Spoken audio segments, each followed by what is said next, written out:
Would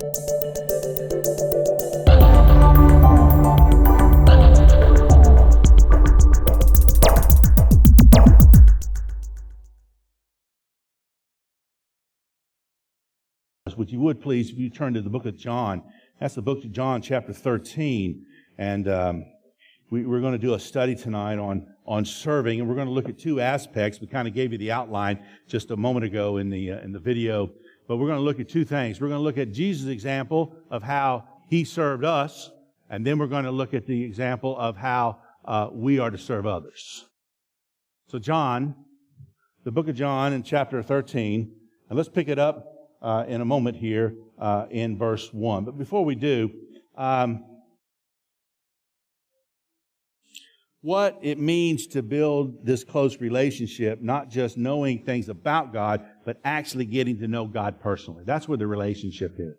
To getting to know God personally. We discovered this morning that, oh my, if you said to the Jews back in the Bible days, hey, when Jesus said, I'm and my Father are one, and God is my Father.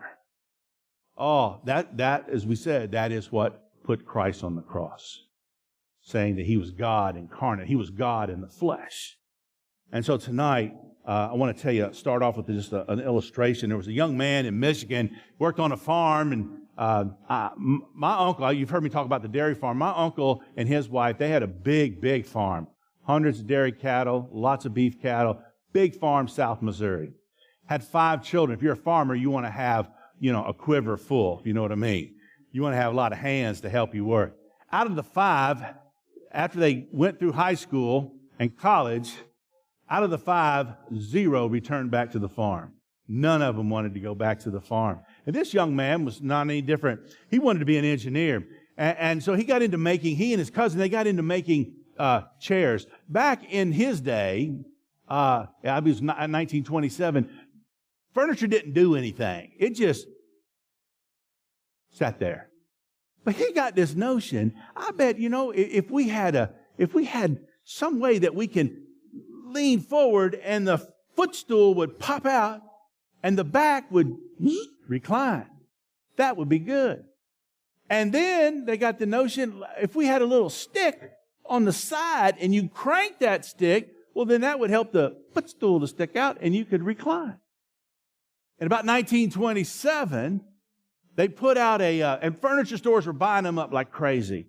In the 1970s, what happened in the 1970s is they put it out to the public big time. And they had a contest to see, let's name this chair. And you all know it became what? Lazy Boy. The Lazy Boy chair. This man was living the dream. In 2017, the Lazy Boy Chair Company made $1.5 billion. People are still buying the Lazy Boy. I've worn out 2 or 3 myself. But he was living the dream. He lived the American dream. He did it. He accomplished it. Right? Well, let me tell you the rest of the story. He had all the success that he wanted.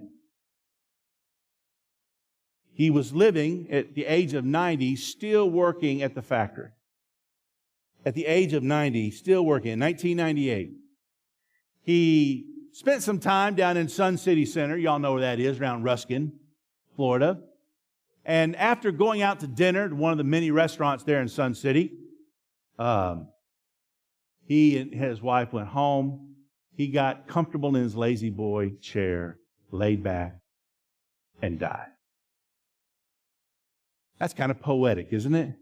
That, the chair that he built is the last thing he sat in or laid in before he died. And you would say, man, he had so much success, he lived the American dream. But what we're about to look at tonight is going to kind of take the American dream and we're going to flip it upside down. Jesus was good at doing that. He would take something, he would just flip it upside down, wouldn't he? Back in Jesus' day, they didn't have the American dream because they didn't have an America. But they had the Roman dream. And the Roman dream is a little bit different than the American dream, but it's not that different. not a whole lot has changed in the last 2,000 plus years. Back in the Roman time period, the hierarchy existed, a class system. The goal was to be called Caesar. That was the pinnacle. Caesar. Caesar was referred to as the King of Kings. And right below Caesar, there was a group of men, 600 of them, and they were known as the Senate. And then all those guys, whether they said it or not, they all secretly wanted to be Caesar. Sound familiar? All those guys, whether they said it or not, that's what they wanted to do. But it was really hard to become a Caesar because it's just one Caesar. Below the Senate, you had the equestrian class. It was also, you had the decurion class. They made up of the wealthy landowners of the ancient Rome. And the way you become a decurion was you had to have a lot of money, you had to have a lot of real estate, and you had to be very successful at what you did.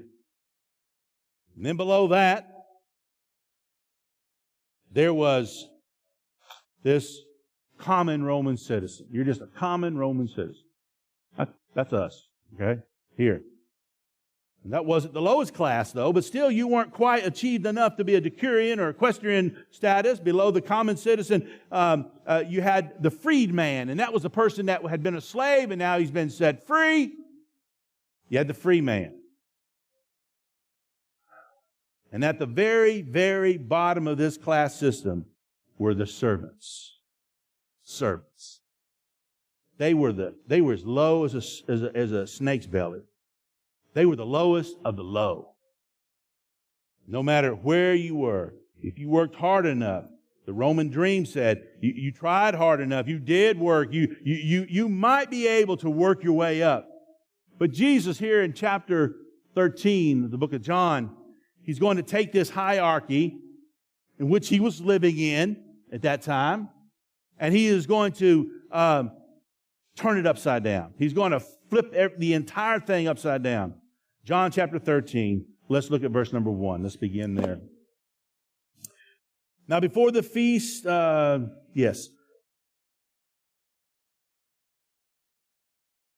before the feast of the Passover, when Jesus knew that His hour was come, that He should depart out of this world unto the Father, having loved His own which were in the world, He loved them unto the end.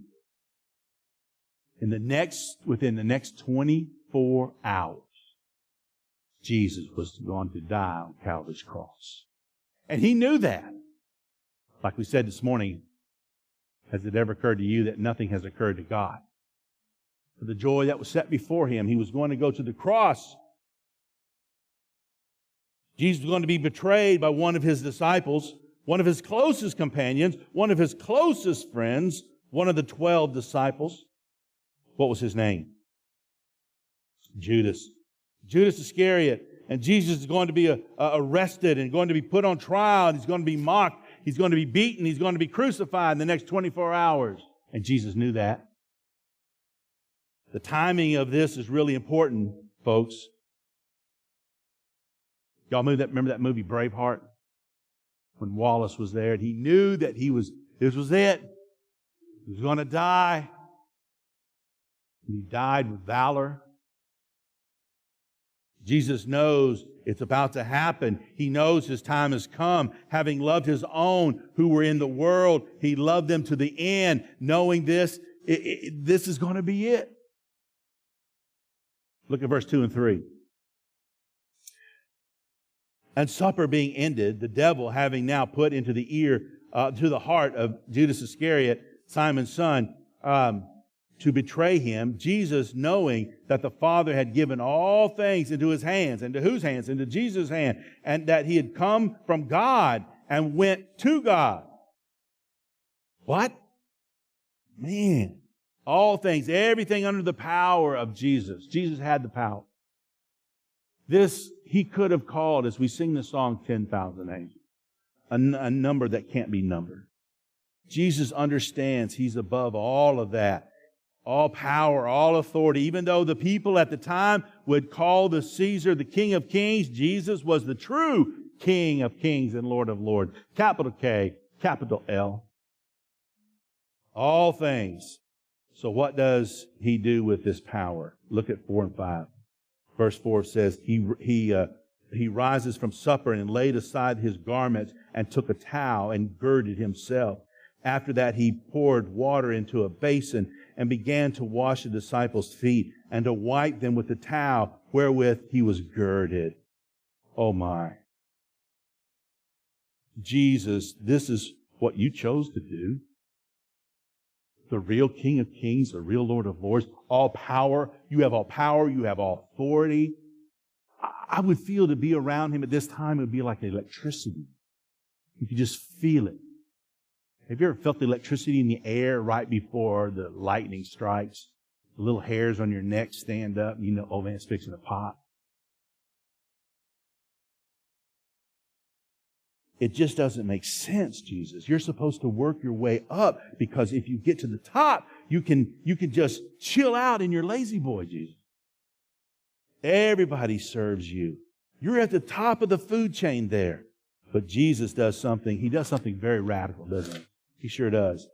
It was expected. It was unexpected, rather, and it was shocking. And Jesus gets up from the meal. He takes off His outer garments, but He still has His undergarments on. And He takes a clean towel and He puts it around His waist, and He kneels down and He begins to wash the disciples' feet. I don't know what picture you have of God in your head. Maybe you see God as an angry judge who's out to zap people with lightning bolts or whatever. Maybe you see God reclining in His lazy boy chair, just nonchalant. You know, I don't care. Don't give a rip. But Scripture says Jesus is the image of the invisible God. No man has seen God and lived. You want to know God? You get to know Jesus. You want to know God? You get to know Jesus. If you want to know what God is like, you look at Jesus. And in this moment, Jesus takes on the form of a servant, wrapping a towel around His waist. This is the picture of who God is. Are you kidding me? Jesus isn't replacing the form of God with a servant. He is revealing God as a servant. That's who He is. God came to serve. Who did He come to serve? In that room, there was 13 people. There was Jesus and 12 of His disciples. You have one of these disciples we just read about, Judas, the son of Simon Iscariot. And even if you've never been to church before, you know the name of Judas. You know, people say, hey, you're a real Judas. That's not a compliment. That's not a compliment in our culture. And maybe you're familiar that Judas was the one who betrayed Jesus.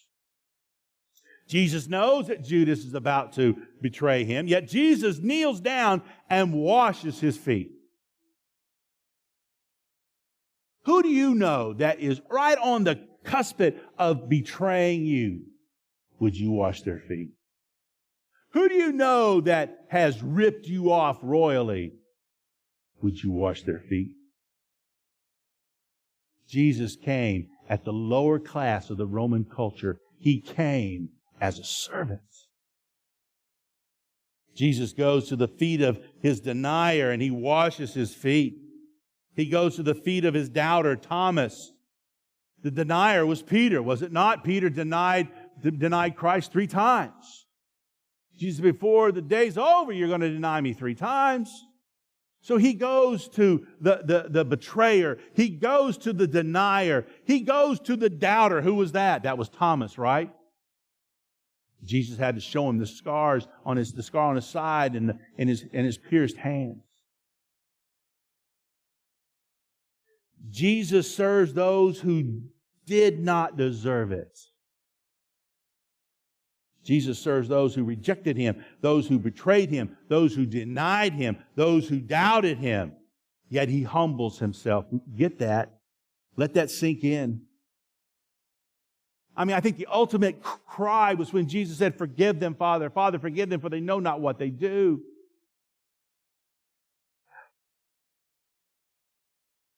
I'd be up there fighting tooth and nail. If I was innocent, I'd be fighting tooth and nail. The family would be crying. Everybody would be, it would be terrible. You're crucifying an innocent man. I'm innocent. Jesus came as the perfect Lamb, and He died for us. There's something that happens in this passage. Jesus takes the towel and wraps it around Himself, and He goes to their feet. They would have worn sandals back then, and you've ever been around animals, and they didn't have, cars and motorcycles back then. California talks about their air pollution. Well, the exhaust pollution. Well, they had other kind of exhaust problems. You know what I'm talking about. All the donkeys and all the animals, the lambs and everything. And that certainly will get on your feet, all the urine in the street and everything. And that's happened, it just squish, and it happens to get on your feet and you knock it off a little bit and you get it on the side, but it had to go over the edge of the sandals. Woo! Can you imagine? That's nasty. That's nasty. Probably stepped on a dead animal or something like that, Oh. My kids like to come over from time to time. They call it the hot bath. Hot tub? Hot bath. They call the hot tub the hot bath. I think my son brings them over to bathe. I said, no soap in that, buddy. Just no soap. Rinse them off anyway. Jesus could have said, woo, mercy, boy, fellas. Man, why don't y'all watch where you're going? But He didn't. He knelt at their feet. He took that towel and that basin of water, and He washed their feet with His hand. And He wiped the dirtiness, the grimy, nasty, the gras-doux that was all over their feet. Y'all know what gras-doux is, don't you? That's just, I don't know what it is, but it just sounds terrible. Gras-doux. I see kids, they get out, they go to these rest stops on I-95 or whatever, and they get out and they got their pajamas on and they're barefooted and they go into the public restroom. On the floor of that public restroom is gras-doux. Yeah. And Jesus puts all that filth and stink and nastiness on Him. Didn't He do that for us? Didn't He take upon our stench, our nastiness on Him? And He's teaching them something. He's teaching them about servitude. He took our sin. He took it and He wore it on Himself.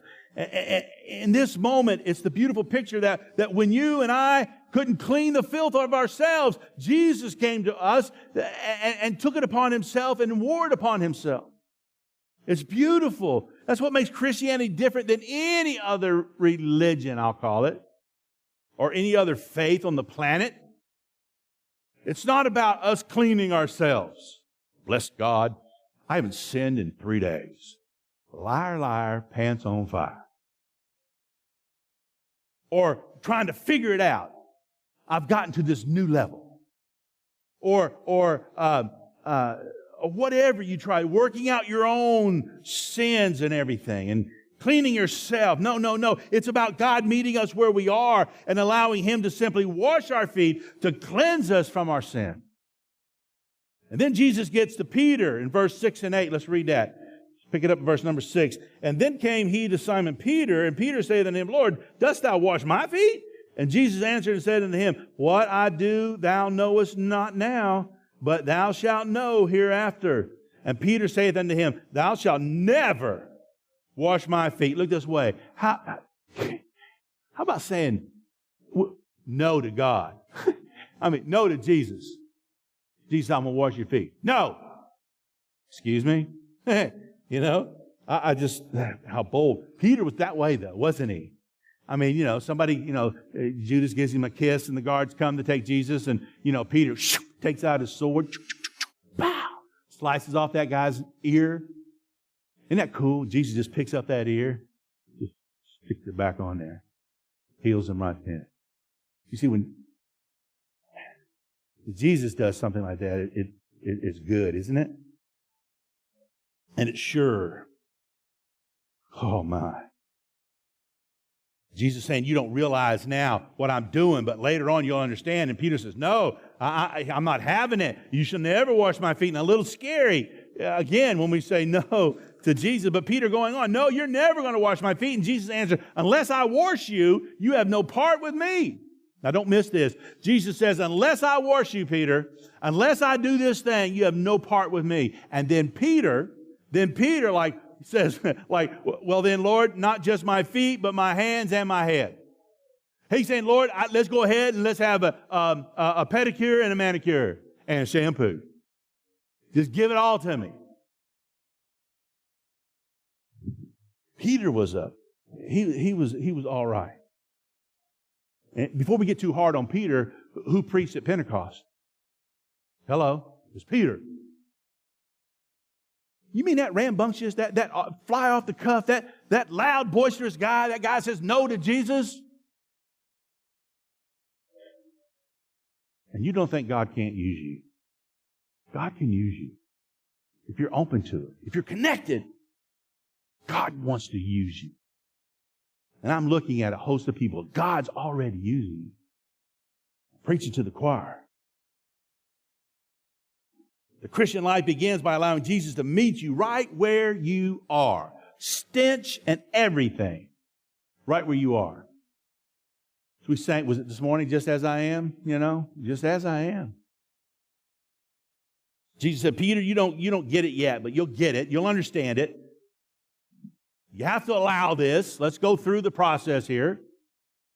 You have to humble yourself enough to allow me to serve you this way. And Peter said, okay, that's fine. Do it. The Christian life begins with allowing Jesus to serve us.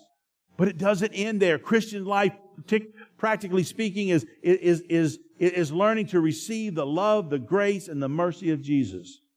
And there's some people who don't want to do that. I do. Don't you? But there's some hard-nosed people that don't know God, and they want nothing to do with God. Don't talk about mercy to me. So Peter's saying, no, but he's accepting it now. But the second part, in closing, the second part is learning to give it to others. Jesus continues in verse 12 and 13. Let's pick it up. Verse 12 and 13. And it says, so after he had washed their feet and had taken his garments and was set down again, he said unto them, know ye what I have done to you? You call me Master and Lord, and ye shall, well, you did good, for so am I. Jesus saying, I'm above the hierarchy. I'm higher than Caesar. You call me Lord, and you're right. Now let's look at 14 through 17. If I then, your Lord and Master, have washed your feet, ye also ought to wash one another's feet.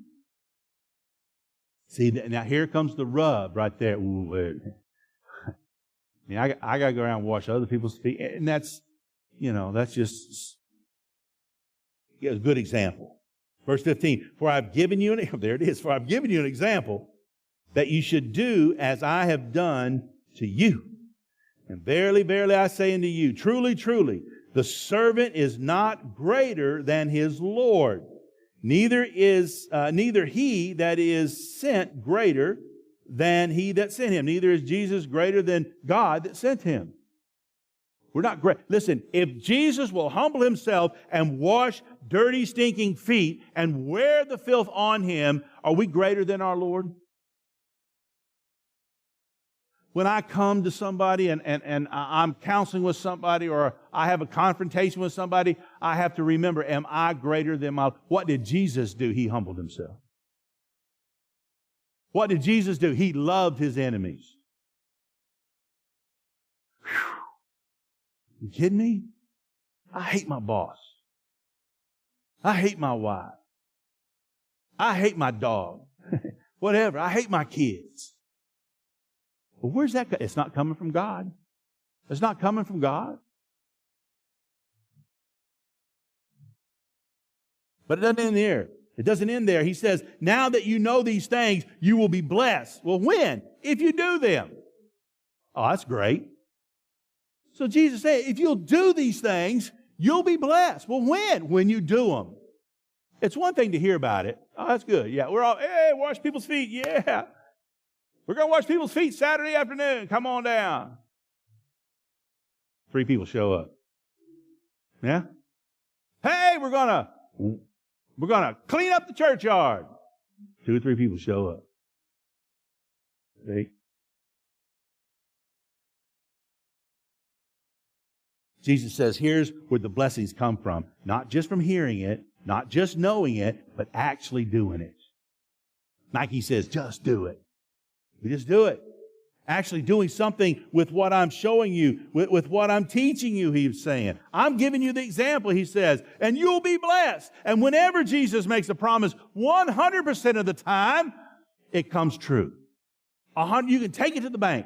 Here's Jesus making this promise. If you do these things, you'll be blessed. If you actually put into action, you will be blessed. And there's this kind of formula. He starts with God's Word, information, knowing what God says about who He is, about who we are. And we find that in the Bible, but we see all that, but it's not just knowing the right information. It's also about making application to that information and acting upon it and doing it. That's where the blessings come from. And we come to church and everybody feels good and, oh, what a great word we have from God. But what are you going to do this week for God? How are you going to put your words into action? How many people are you going to witness to this week? And we talked about that this morning, so I don't need to go through that. But who are you going to help this week? Who are you going to visit this week? Our word this year is connect. And so we must connect with each other as well. We connect with God. We talked about that already. We connect through His Word, through prayer, through listening to God. We even connect to God through service. These teenagers we've got, and this school we got, it's incredible this year, as well as last year. And next year, I've been told, well, I better not say, because some of you might get upset. Who's senior next year? Anybody here senior next year? She's not here. All right, she's working. I get that. We got kids that want to serve.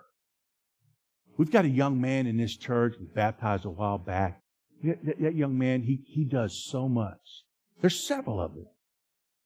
And I'll try to pay him. I said, man, we'd have to pay a guy he cleaned all the carpet. He and another young man cleaned all the carpet in this building and in the next building. That's a ton of carpet. All summer long. I mean, for a week or two, they had to take the furniture out, clean it, dry it, put the furniture back in. I want to pay you. No, just put it on my volunteer hours. Not that they got in trouble with jail, but they also have, that's credit for them for getting a scholarship. I forget the name of it. Maybe you guys know it. Huh? Sunshine.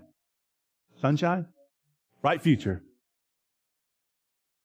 I said, no, but besides that, I want to give you something. No. It's all right. I'm doing it for the Lord. Wow. See, God says 100%, when you do like that, I'm going to bless you. I'm going to bless you. And so when you have that mentality, I want to serve God. It's going to cost me something. I'm going to have to wear some filth. I'm going to get dirty. I'm going to get tired, but it doesn't matter. I'm going to serve God. Actually doing what the Word of God says. And here Jesus says it very clearly, it's great if you know these things and you'll be blessed. And, well, Jesus, I want to serve God. And Jesus would say, then serve the people around you. Bless God, I want to serve my God. Well, then get dirty for Jesus.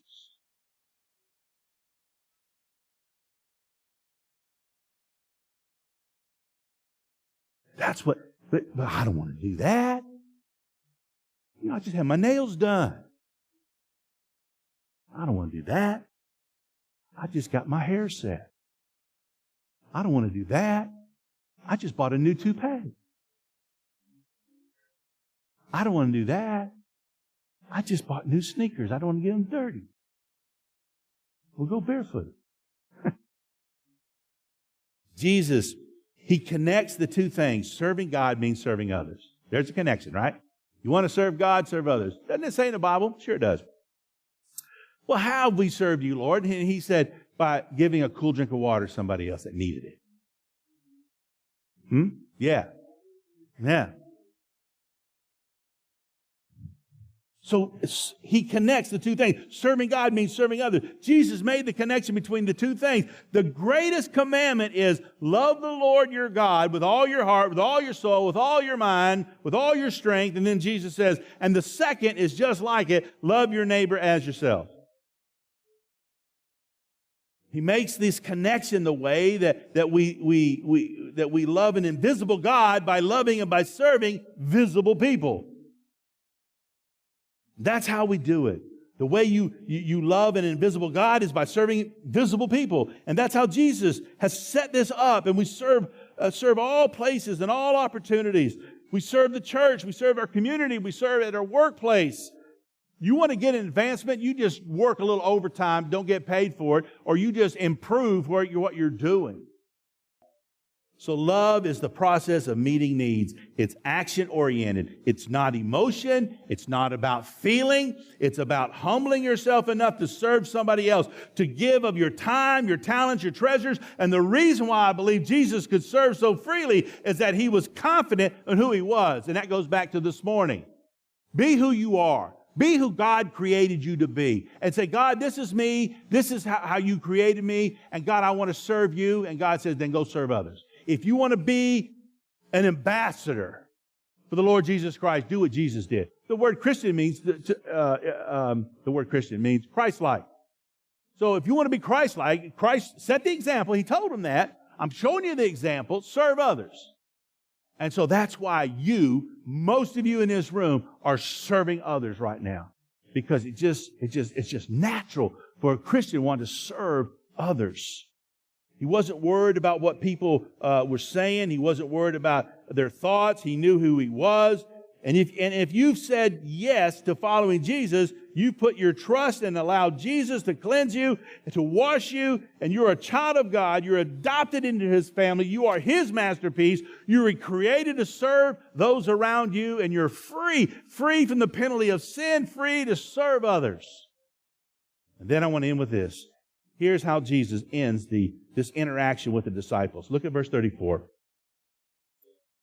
And in verse 34 it says, a new commandment I give unto thee, that ye love one another, as I have loved you, that you also love one another. By this shall all men know that ye are my disciples, if you love one another. 34, a new commandment. He just got done washing their feet. They're all kind of shocked at Him doing this. They're all like, what just happened? Did Jesus just wash our feet? Are you kidding me? What just happened?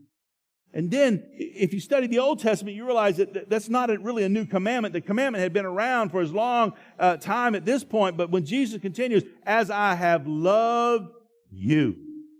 So you must love one another as I have loved you, not because you earned it, not because you deserve it. The betrayer, the denier, and the doubter, I love you. I love you.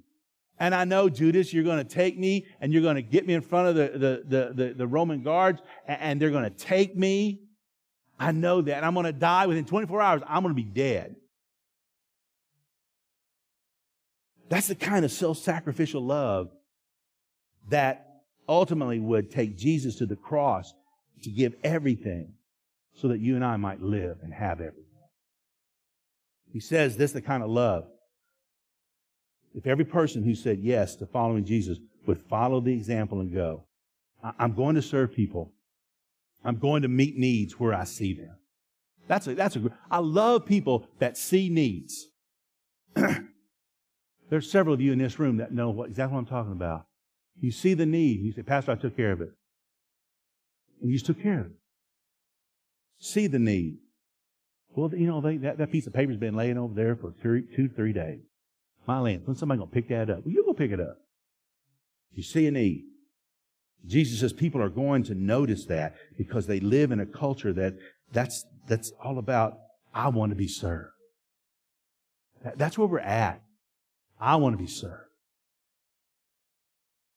Majority of people that just stay home and don't come to church, I want to be served. I want to sit in my lazy chair. I want to relax. I want the American dream. And by the way, it's okay to have a lazy boy. It's okay to sit in one once in a while, but Jesus is wanting us not to get into that mindset. Jesus took on the form of a servant, and did you think servants were at the bottom of the list? Yeah, it was. It really was. In the Roman culture, servant was at the bottom of the list. Well, Jesus flips the whole thing upside down. Jesus says the greatest comes not from being served, but from serving others. Once again, how many times have you gone to meet with somebody, to pray with somebody, and you left that hospital, you left that Royal Oaks or any of the other facilities here, you left them and you're just walking a little taller. You just feel a little lighter. Man, that was great. I got to serve somebody today. Not to be braggadocious about it, but it just made you feel good. And Jesus said that's the blessing. The blessing. Jesus humbled himself even to the point of the cross, the lowest of the low, lower than being a servant, would be being crucified publicly on the cross. And Jesus says, I'll go all the way to serve you, to love you. And he says, I want you to take the example, and I want you to follow it. Listen, we can serve without loving, but you cannot love without serving. Let me say it again. You can serve without loving. Well, bless God, I'll do it, but I don't want to do it. Been there, done that. You can serve without loving, but you cannot love without serving. Now, there are a few exceptions to what I'm about to say, but generally this is what happens. I'm visiting with somebody in my office. Now, we're not into a heavy spiritual, we're not counseling, anything like that. But I've got some preacher friends come over, somebody's come to the office, and we're just conversing with one another. And Michelle says, Pastor Ella's here to see you. That's my granddaughter. Hold the phone. Sorry, sir. Sorry, ma'am. My granddaughter wants to see me. And I'll either get up and go see what she needs or whatever. I'll take care of her. I'll serve her. Love is the process of meeting the needs. It's not, I don't want to guilt anybody tonight. You don't serve because you feel guilty. You serve with the wrong reasons if you do that. Serve because you know who you are. Serve because Jesus gave us that example. You know who you are. Serve because you don't want to miss out on the reward that Jesus promised you. If you do these things, you'll be blessed. And the word blessed that Jesus used in the Greek, and I'm no Greek scholar. When I say use in the Greek, I'm just trying to drive a point home. It's all Greek to me, okay? I'm not a Greek scholar. I can't read Greek. But the word blessed has a meaning, and it's not like you're just going to get some kind of special reward. You're not going to get some kind of, wow, my paycheck just went up because I served, because I did something for God at the church today. Man, my paycheck just doubled. That's not the blessing. This is not prosperity preaching here. You know what it means? Soul satisfaction. Soul satisfaction. You visit somebody that's sick, or you cook a meal for somebody that would just because. Just because. I would love to be a chef for Jesus. I really would. I drug that big old black box of a smoker that dear lady in our church gave to us, and it just sits back there, and so I just take it home. I would just love to be. Your preacher would love to be sitting around smoking all day long.